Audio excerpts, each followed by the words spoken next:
His Holiness Dalai Lama's appearance brought a huge spiritual energy into the meeting. That made a big difference, his very presence. So that brought the entire meeting to a very high vibration of spirituality. Yeah, when I met His Holiness Dalai Lama, and in my mind, I really have tremendous respect and great gratitude to him. So when he's in front of me, I don't feel stranger. It's like the same family, from old Buddhists. And not only that, it's just that kind of connection, the connection. The thing I probably enjoy the most about His Holiness is his manner, which is his laugh, his sense of humor, his way of kind of, I mean, for a spiritual leader, he's unusually blunt in some ways, and he says things that are unexpected to people. I have to say he laid out a foundation for Buddhism in the West, but also lay out the, kind of a recall the ethics. Person like Dalai Lama, he doesn't think of his position, his,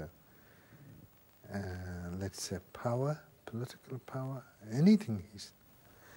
He only thinking the nation of the Tibet. He's only thinking not only the nation of the Tibet, but globally, rest of the world. And also, I must say that the interaction with His Holiness made a big difference, because His Holiness comes with so much of spirit, so much of knowledge, and sharing that knowledge with him, sort of being in the same room with him and getting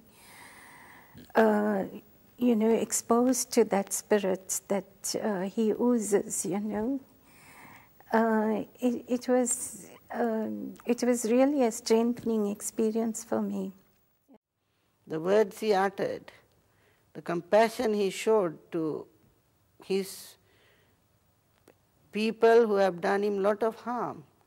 He didn't have any trace of ill will towards them. He had the same compassion to them as to himself or to us.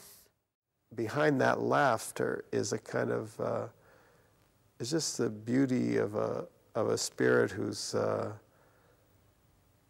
who's had to endure all that he's had to endure and watches people endure all the pain that they've had to endure and feel it.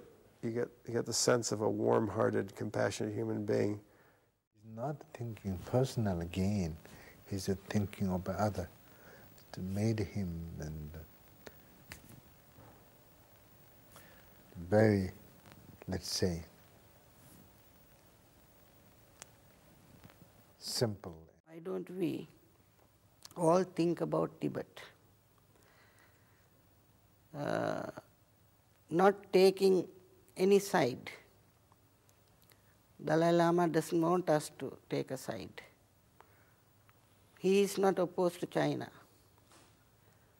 He has given forgiveness from the moment he was harmed.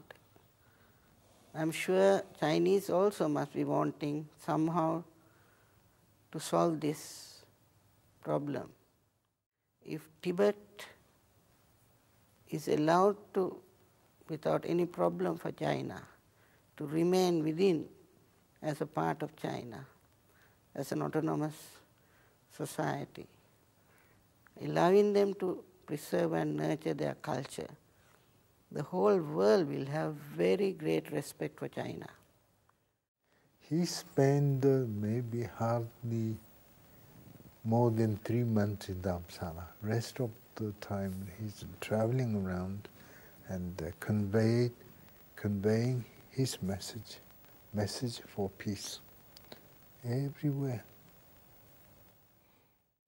And His Holiness is not a politician. He doesn't want to go there and rule his people. He is a democrat of the highest order. He will give all his cooperation and friendship to the Chinese government. And he will be an asset rather than a liability. Because he is there, from all over the world, people will come, because the world is hungry for spiritual energy, and he has it in abundance. It will be a blessing for the people of China.